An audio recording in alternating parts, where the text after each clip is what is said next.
Now, the greatest radio shows of all time. Suspense. The Shadow Node. Washington calling David Harding, Counter Spy. Classic radio theater. The Great Gildersleeve. Fibber McGee and Molly. Dragnet. Gunsmoke. The Lone Ranger. Now, step back into our time machine with your host, Wyatt Cox. Good evening, friends of the Inner Sanctum. An episode of the Signal Oil program, The Whistler. This goes back to June 15th, 1952, and this episode is entitled Last Message. And now stay tuned for the program that is rated tops in popularity for a longer period of time than any other West Coast program in radio history. The Signal Oil program, The Whistler.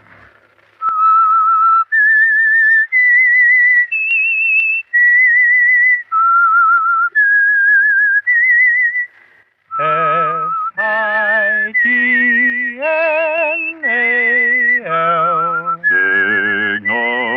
Signal gasoline. Signal, the famous Go Farther gasoline, invite you to sit back and enjoy another strange story by The Whistler.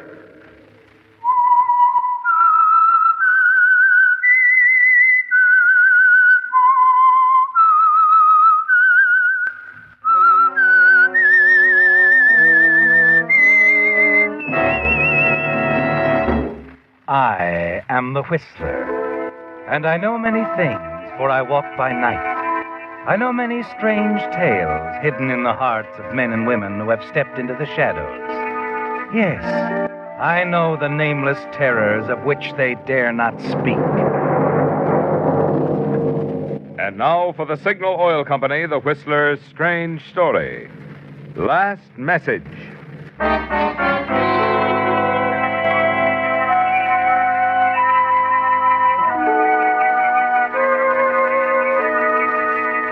Only a few days before, Dave Leonard had told himself that there was no place quite like San Francisco.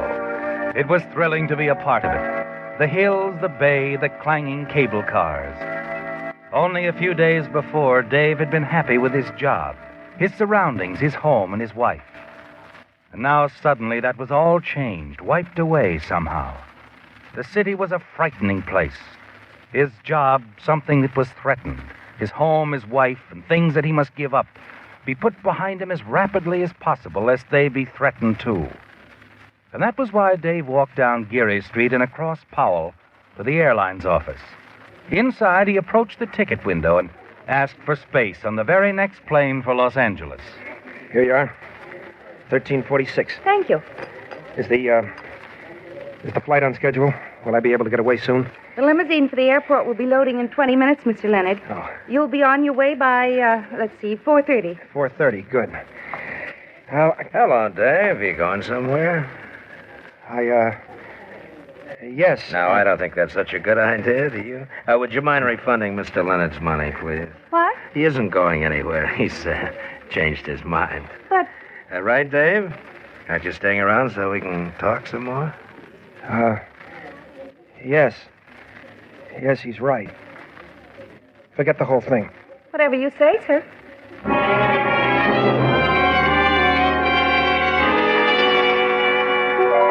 You scoop up your ticket money, Dave. Hurry outside. It's even more foreboding now, the city.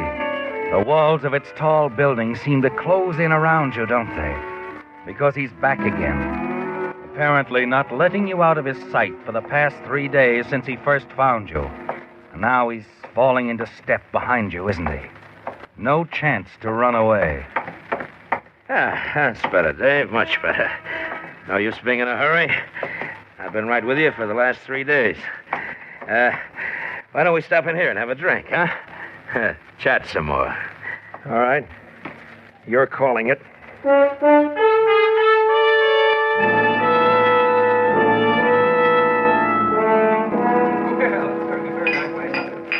It's good bourbon, huh, Dave? Oh, you haven't touched yours. Get to it, will you, Tommy? What do you want from me? Why have you chased me all the way across the country? Who sent you? Easy, Dave, easy. None of the old bunch even knows you're alive. Honest, I ran onto you quite by accident. I don't believe It's it. true. Except for an accident, I'd have gone on like everybody else, believing exactly what it says on those New York police records. What the paper said at the time. Let's see, how did it go? Man leaps to death from River Bridge. Stop it. You didn't do it at all, did you? Just made it look that way. The note you left, pinned to your coat, a fake. I couldn't get any place as Marvin Knowles, Tommy. A man with a record isn't always welcome. You served your time. It didn't seem to make any difference. Okay, so you got away with it. Working out pretty nice here, I understand, huh? Good job, pretty wife. It's all over. Why? Because of you. No matter how you found me, Tommy, you have. That's all that's important. Nah, you don't have to change anything. I'll play ball. I'm trying to live decently, Tommy. Can't you understand? I've managed to these past 6 years. Almost 7, isn't it? Yeah, sure. Marvin Knowles will be legally dead soon. Nearly 7 years since you staged the big jump. Tommy, I'm not going to take this. I don't have to. Easy. Sit down. You know, you better think it over, Dave. The gang, they can play pretty rough. Maybe they think you talk too much. I didn't. You know that. Maybe not, but you know too much. Maybe they'd think you've already talked to your wife, that she knows too much. Well, if they could find Marv Knowles, they might like to silence him. Maybe his wife, too. Stop it. Yeah, of course you could go to the police, Dave. Cut your throat and mine and your wife's. I'm afraid it would cost you a lot more than your job.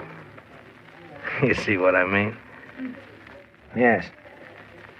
I see what you mean. Then I think we understand one another. Well, I'll keep in touch, Dave. Let you know how and when you can help me, huh? Oh, and meanwhile, don't try to skip town anymore. You just might make me sore. And I wouldn't want to have to take care of you, Ma. Dave.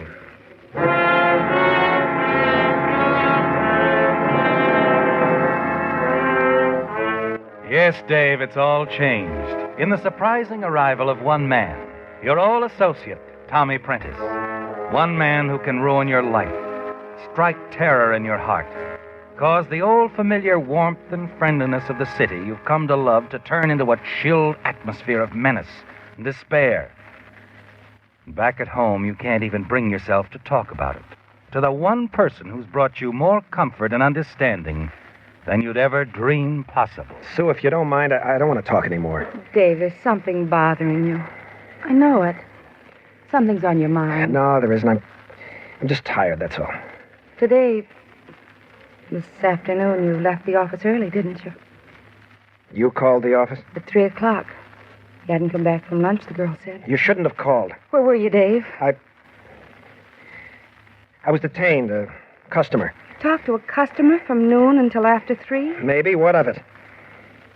Dave, is that all you're going to say? Please, Sue, I was out on business. Isn't that enough? You have to cross-examine me? I'm sorry. Oh, forget it, Sue. I didn't mean to... Look, I don't know what's wrong with me. What do you say we go out tonight, huh? For a walk or to a movie. Get our minds off it. Off what, Dave? Okay, so I'll go out alone. There must be some way to stop these questions. I'll be back when you see me.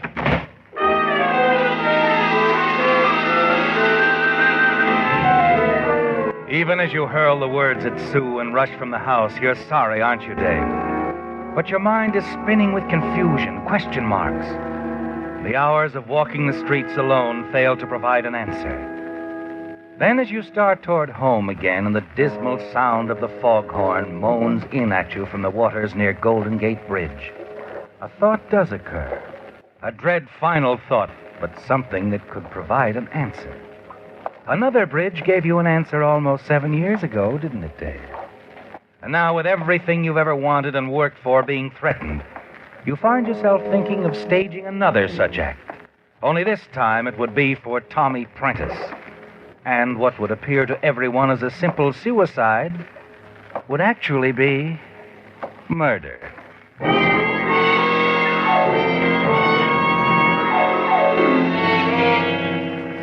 You're still thinking about it as you slip the key in the latch and let yourself into the house.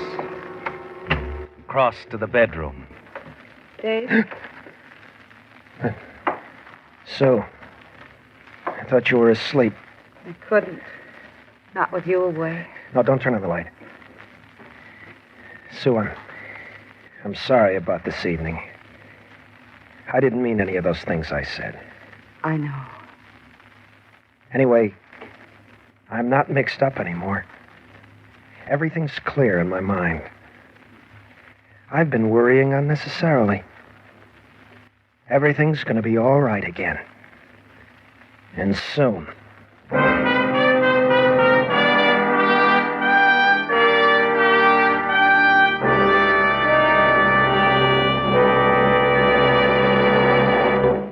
June 15th, 1952, The Whistler on Classic Radio Theater with Wyatt Cox.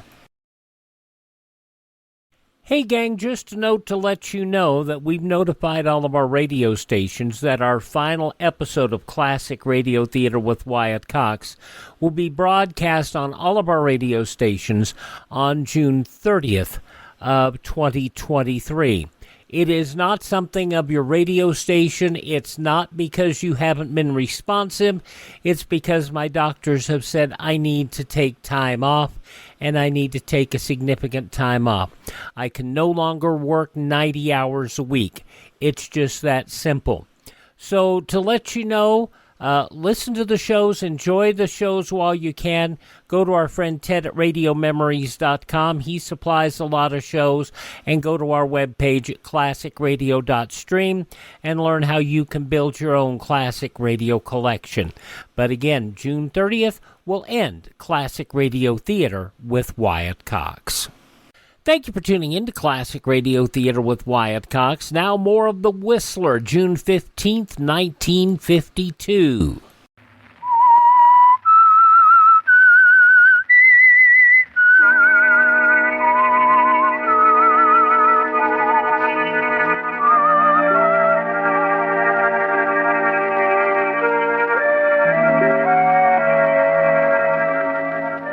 It changed everything, didn't it, Dave? Your plans with your wife, Sue, hopes for the future. Everything was changed when Tommy Prentice walked into your life from the past and recognized you as Marvin Knowles, a man he'd known in the East, a man who once served time in prison and was trying his best to live it down with a new life in San Francisco as David Leonard. Yes, it was all changed. Tommy is a threat, but you think you found the answer, the one way out. And while you hate the thought of murder, you find yourself trying to figure it out and plan a way to talk Tommy into the trap. And finally, you're rewarded with a remarkable bit of luck as Tommy admits his reasons for coming to the West Coast in the first place. I gotta tell you, Dave, there's no use hiding it. They're after me. The police? Yeah, them too, sure, but I'm not afraid of the police. It's the old gang. They think I double-crossed them. Of course you didn't. That's beside the point. Duke Watson and Frankie Dawson are here in town. I gotta get away from them, Dave. And you're gonna help me, see? Sure. I figured there'd be something I'd have to do. I haven't much money, Tommy. You have some and you have a car. I want you to drive me up north someplace. Seattle, maybe on into Canada. But I can't do that. You've got to. Or else I'll get word to Duke and Frankie that you and your wife are here. It's gotta be this way. If you don't, it's my neck. I can't just drop out of sight like you did. And if I was to travel with a man and his wife, they'd have a rougher time tracing me. Now, wait a minute, Tommy. What? You just said something about dropping out of sight. Tommy. Yeah? Tommy, I faded out of the picture almost 7 years ago, remember? I made everybody think I jumped off a bridge, committed suicide. So you fooled everybody but me, so what? So why can't you do the same thing? I'd help you, Tommy, tell you what to do. You could write a note, say you were tired of running from Frankie Dawson and Duke Watson, who were trying to get you. Huh? Hey, wait a minute. You really think Didn't I make it, Tommy? Didn't I? Yeah, sure you did. Yeah, but you had a different reason. You wanted to go straight and couldn't get a break. What do reasons matter, Tommy? The main thing is you'll throw them off your track. Yeah. You can travel alone. Go anywhere as somebody else. Yeah, sure I could. Hey, I think you've hit it, Dave. You saved my life. All I gotta do is write a suicide note, leave it on a bridge with my coat, and disappear. Duke Watson and Frankie Dawson will think I killed myself on account of the gang, huh? That's right, Tommy. Yeah. That's all you have to do. Leave a suicide note. Yeah. You'll drive me north? Yeah. I'll drive you.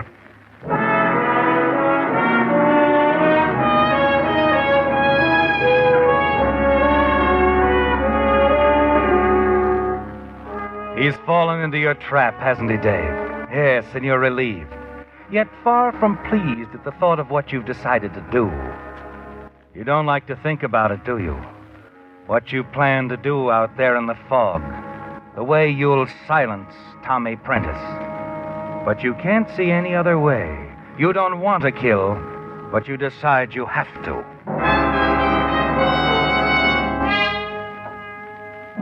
That evening, you sit in the den, pretending to read the newspaper, struggling to conceal the panic and the terror mounting within you.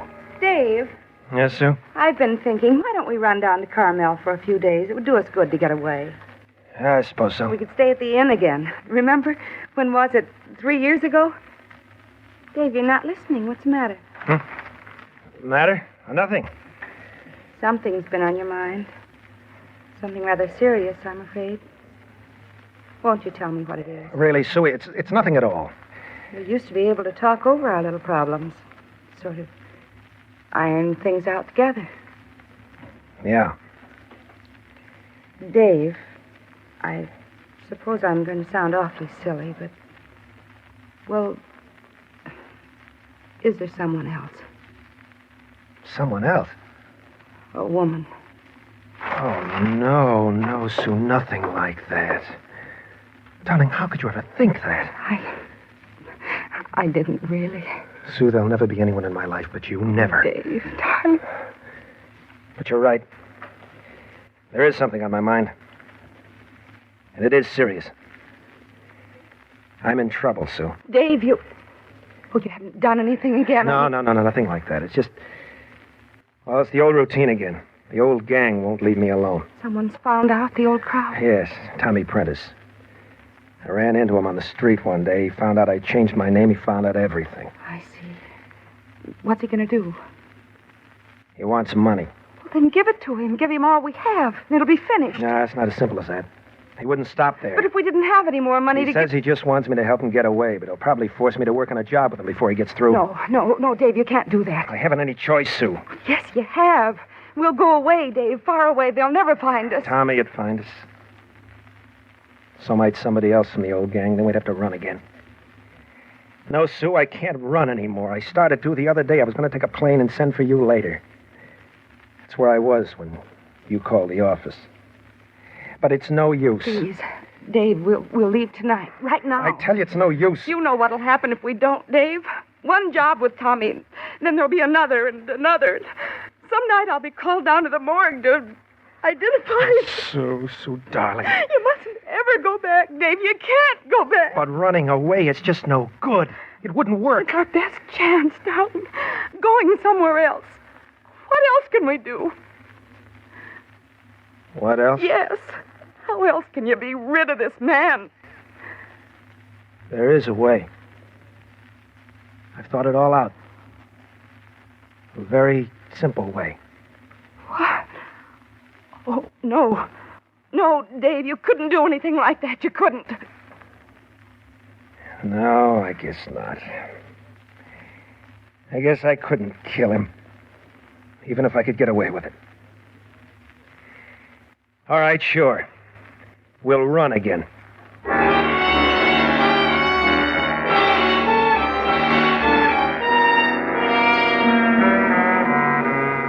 She's right, isn't she, Dave? There is a chance, a slim chance, you can slip away from Tommy Prentice. Start life all over again in some small town.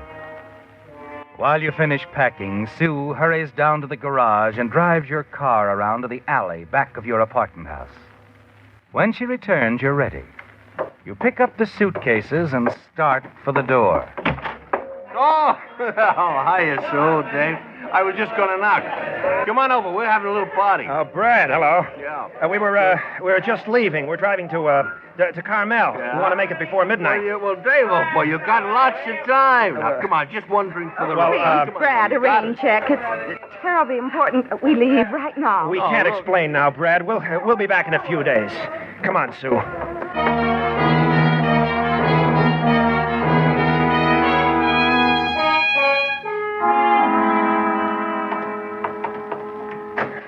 Get in the car, Sue.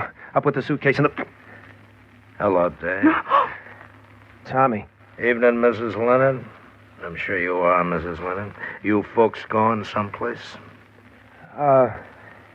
Yes, we, Running out on an old pal? Oh, no. You see, my boss called up, and he wants me to go upstate. Business.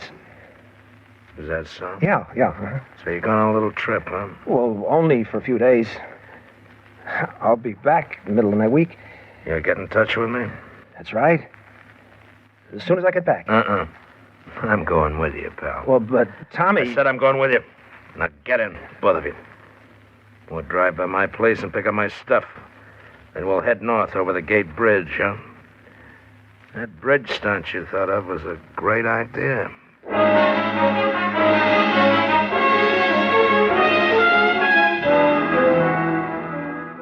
June 15th, 1952, The Whistler on Classic Radio Theater with Wyatt Cox. The conclusion follows these important messages from your favorite radio station.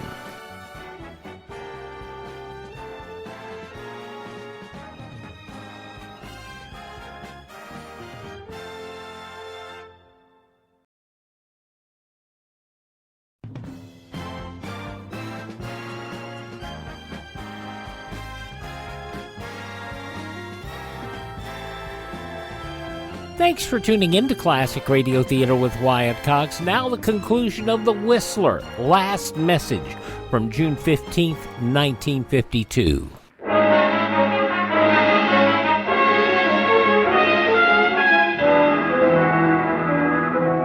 It's no use, Dave. You'll never be able to run away from Tommy Prentice. You're certain of that now. As you drive across town, you glance over at Sue from time to time, sitting next to you, staring straight ahead, her face tense.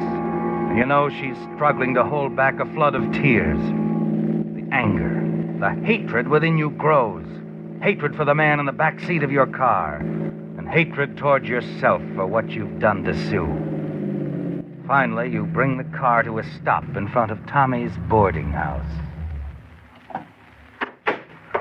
Okay, folks, I'll get my stuff. Be right out. You'll wait, huh? Yeah. We'll wait. Just make sure you do. Hand over the car keys. I said we'd wait. I said the keys. All right. Here. Thanks, pal. I'll be right back, folks. Look, Sue, why don't you go back to the apartment? I'll handle this alone. No, Dave, I'm not going to leave you. Sue, I don't want you to get mixed up in this. Now, forget it. Forget me. Go back to the apartment. I won't, Dave. I can't leave you. Come on, darling, let's get away from here. Sue. I mean it, Dave. Right now. We can walk, talk it out, and decide what to do. Let him have the car, please, darling. All right, Sue. Maybe a walk will help.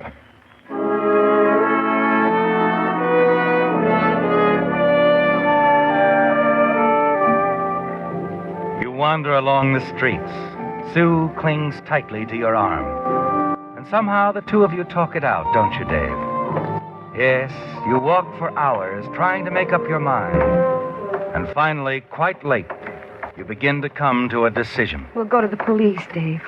Have Tommy Prentice arrested. Let your past come out. It's the only right way out of this. There's more to it than that, dear. Even if I went to the police and they got Tommy, he'd find a way to let Duke and Frankie know who I am, where I live, that I'm here. They think I know too much, and what's more important, they figured I told you too much. You realize what that means, don't you? Yes. But I'd prefer to take a chance on anything than have you on the wrong side of the law. You'd risk being killed? Yes. Rather than have you risk everything we've built together. You're wonderful, Sue. Not wonderful. I just believe in you. Come on, darling. We'll go to the police. Tell them everything. All right, Sue. All right, let's find a police station.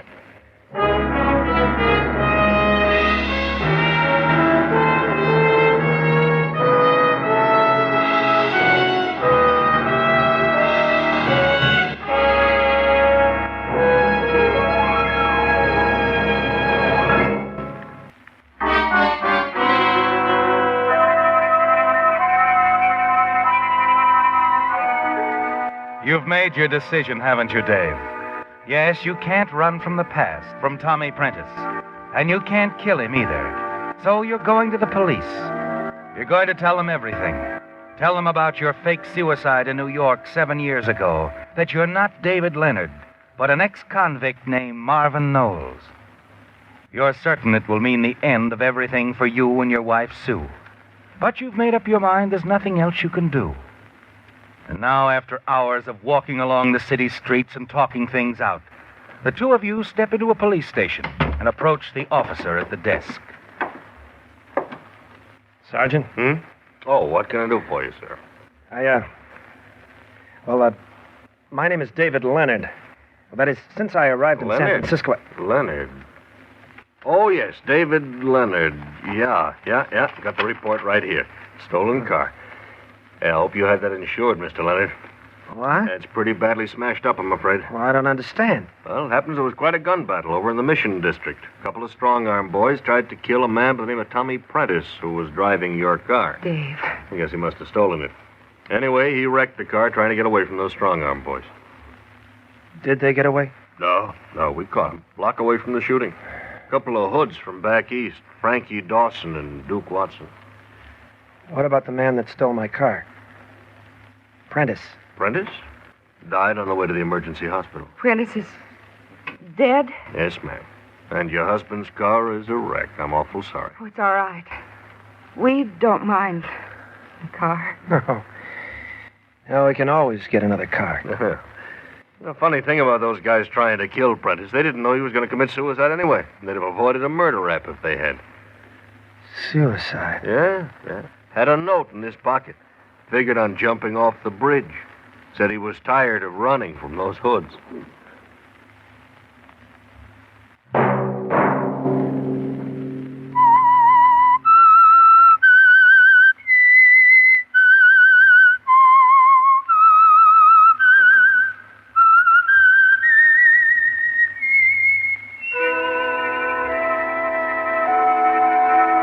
Let that whistle be your signal for the Signal Oil program, The Whistler, each Sunday night at the same time. Meantime, Signal Oil Company and the friendly independent dealers who help you go farther with Signal gasoline hope you'll remember. Regardless of what gasoline you use, you'll enjoy more miles of happy driving if you drive at sensible speeds, obey traffic regulations, and avoid taking chances. You may even save a life, possibly your own.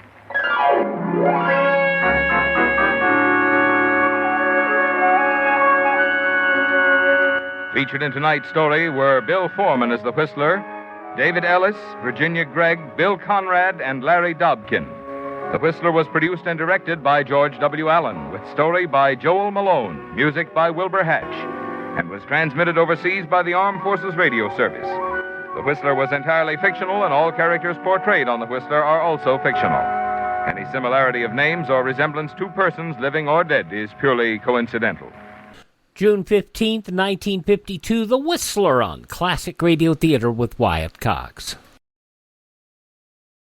Just going to take a minute here to tell you about the big savings going on now, the clearance sale at MyPillow.com. And you know, I've talked about how in my office I have a pair of My Slippers, and they're really comfortable, and they're on clearance right now.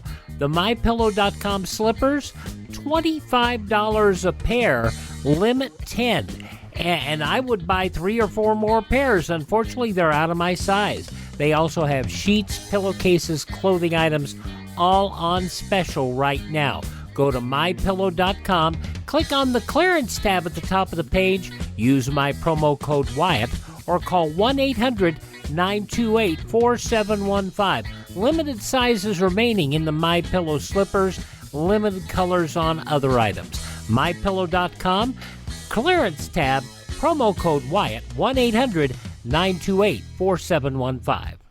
Now on Classic Radio Theater with Wyatt Cox, we're going back over 90 years for an episode of The Family Doctor. As with many of these syndicated series, we don't have a list of anybody in the cast. All we can tell you is this series was from 1932. This episode is entitled False Witness. Hello there. This is the Family Doctor.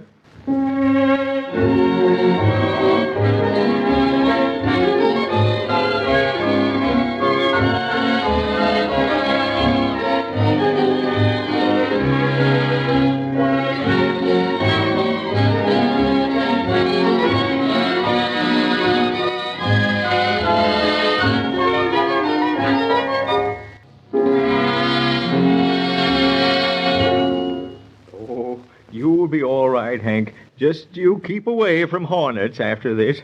Don't you worry none about that, Doc. I sure will. Yep. Just make sure they're honeybees instead of hornets. Thank you, Doc. This here mud you slapped on my face and hands sure seems to help a heap. Yeah, you drop round tomorrow afternoon about 4:30, Hank, and we'll have another look at you. Well, so long, Doc. How much obliged?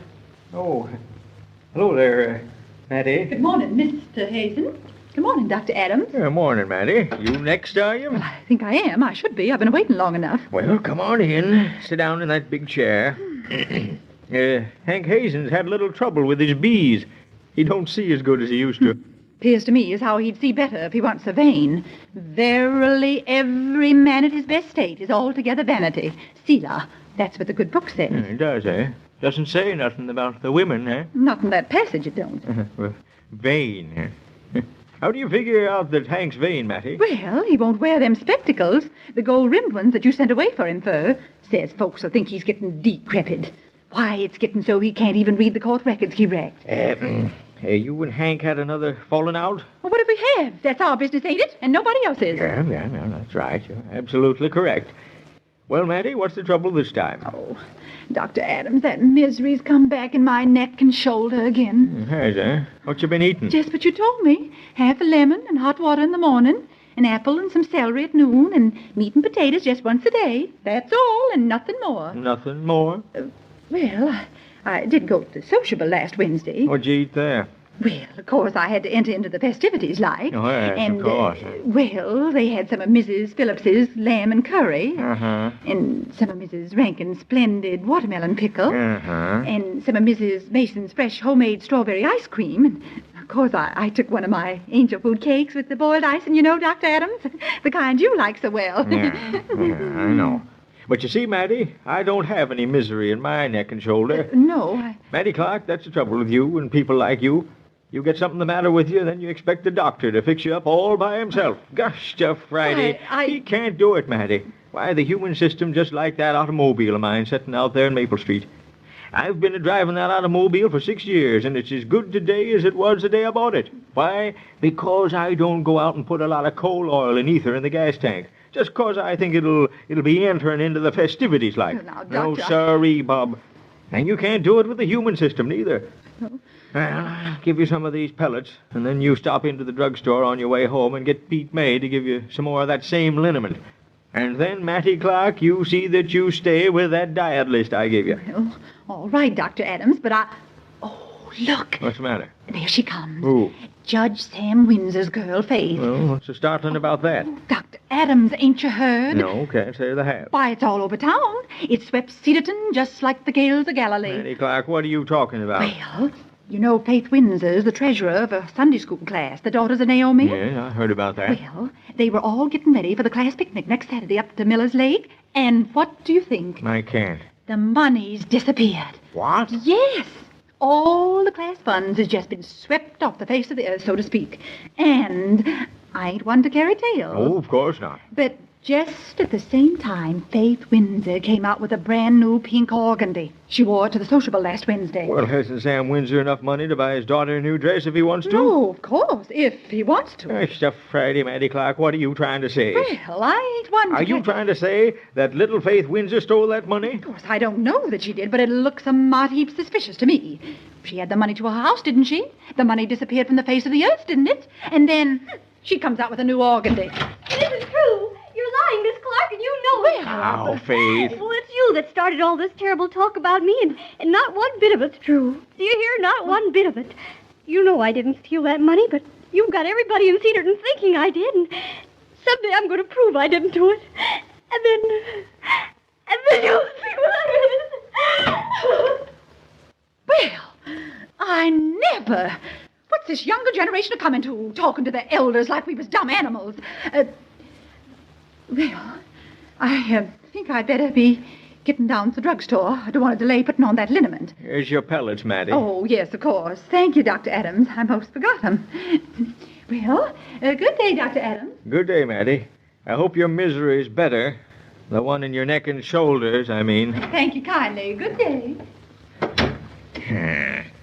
Not one to carry tales. Gosh, to Friday.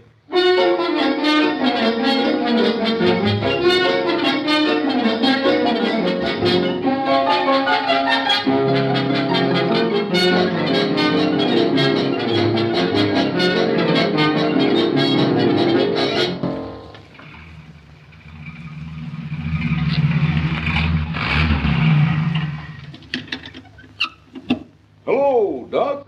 Oh, hello, Judge Windsor. Going into the drugstore? Yep, I have to give Pete May some instructions about a prescription. Well, come in with me. I'll buy you root beer. All right, don't mind if I do. 'Tis might hot. Go ahead. I'm right with you. Hi, Doc. Morning, Judge Windsor. Hello, Pete. Well, what'll it be, gents? Well, I've decided to go hog wild and spend a nickel on Doc Adams. 2 root beers, Pete. 2 root beers, right. You haven't seen your daughter lately in the last hour or so, have you, Sam? Faith? No. Why? Well, she was coming over for pennyroyal, I think. She and the daughters of Naomi was to have a picnic next Saturday, I understand, and said something about the mosquitoes being pretty bad right now at Miller's Lake. Oh? Well, no, I haven't seen her. There you are, gents. Ice cold and a nickel a glass. Thanks, Pete. Well, Doc, here's how. Oh, yeah, thanks. You wanting anything else, Judge? My telephone's ringing. Nope. Oh, that's all for now, Pete. Here's your dime. Thanks. The girls ought to have a fine time on their shindig. Beautiful place, Miller's Lake. Beautiful. Yeah? Been thinking about buying some property up there. Think it'll double in value in the next 5 years. Oh, Judge, it's for you. Mrs. Windsor. Oh, thanks, Pete. Be right back, Doc. It's my wife. Probably forgot to tell me to bring home a watermelon. You been busy lately, Doc? Hello? No. What? People in Cedarton are all pretty healthy. Too healthy for you and me, eh, Doc? Oh, of course, I didn't mean that. I'll bring him right with me. Doc. Yeah? Doc, you've got to come up to the house with me right away. Oh, well, what's the matter? Faith, she's very sick all of a sudden. Come on, Doc. We'll go in my car. It's right around the corner. Oh, good morning, Judge Windsor. Morning. Come on, Doc. Please hurry. Morning, Pete. What's the trouble up the Windsors? Well, now, that's too bad. What is it, Pete? What is it? Yeah? Why, Mrs. Windsor just phoned the judge and told him Faith's awful sick. Got sick all of a sudden, she said. Faith sick? Oh, well, all of a sudden? Well, I wonder what could be the trouble.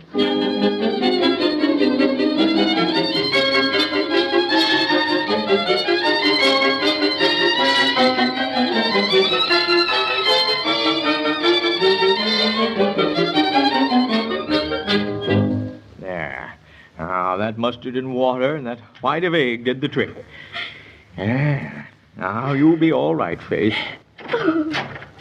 Faith, honey. Your mother found it. What? Your mother found the money. She did? Oh, I'm glad. There now, Faith. Now, you're going to be all right. Sure she is. As right as right. And she's going to have the best time on that picnic that any girl's ever had anywhere. You don't mind telling where Mrs. Windsor found the money, do you, Sam? No, I don't mind. Young Sam Jr. took it. Sammy? Why? He was just playing a prank on you, Faith. Just like a younger brother, he and some of the other boys decided it would be fun to hide those funds. So Faith and the girls couldn't go to their picnic. Oh, I see. And then, when they found out what people around town were saying about Faith, they were scared to give it back. But just as soon as I can get around to it, I've got a prank I'm going to play on him. With a hairbrush. Yes, sir. Well, Faith, I'll drop around again this evening just to see how you're getting along. And to fix you up so as you can eat anything you want to on that picnic Saturday. Thank you, Dr. Adams. Will you find your way out by yourself, Doc? Oh, yes. After 18 years of coming around here, I should. Well, goodbye now. Bye, See you later.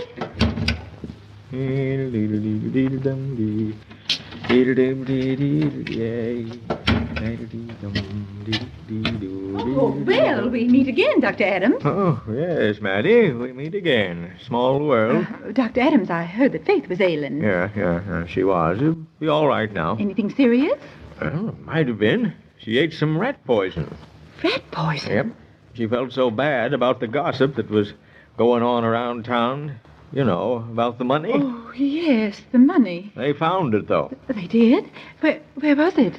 Young Sammy had it hid just as a joke. Oh, well, I'm so glad they found it. I'm glad, too, that Faith's feeling better. Yeah. If you don't mind my saying so, Mattie, I think you should be glad. Well, after all, Dr. Adams, I was just trying to do my duty as I saw it. Duty? After all, the scripture says, thou shalt not steal. Oh, I see. Yes, that's the 8th commandment, if I remember rightly. Yes, the 8th commandment. Let me see. Do you recollect the 9th commandment, Mattie? I just don't seem to recall it for the minute. The 9th? What? Oh, yes, I remember it. It says, thou shalt not bear false witness against thy neighbor. Oh, yes, that's right. False witness. Oh, Dr. Adams, I'm so sorry. Are you, Mattie? That's good. Doctor, I ain't never going to talk about anybody in Cedarton again. Never. I'm pretty sure you won't, Mattie.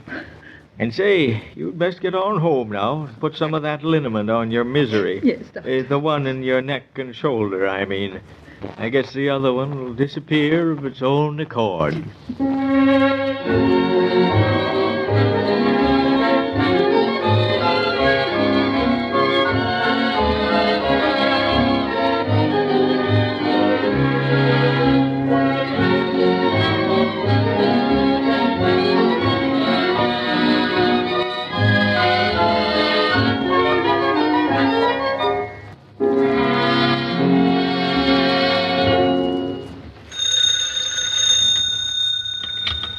This is the family doctor.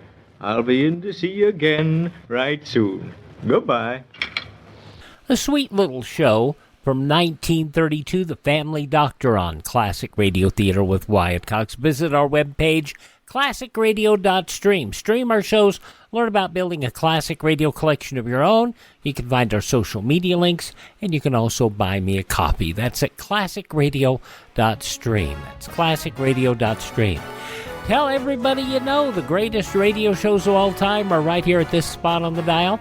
Classic Radio Theater with Wyatt Cox on your favorite radio station.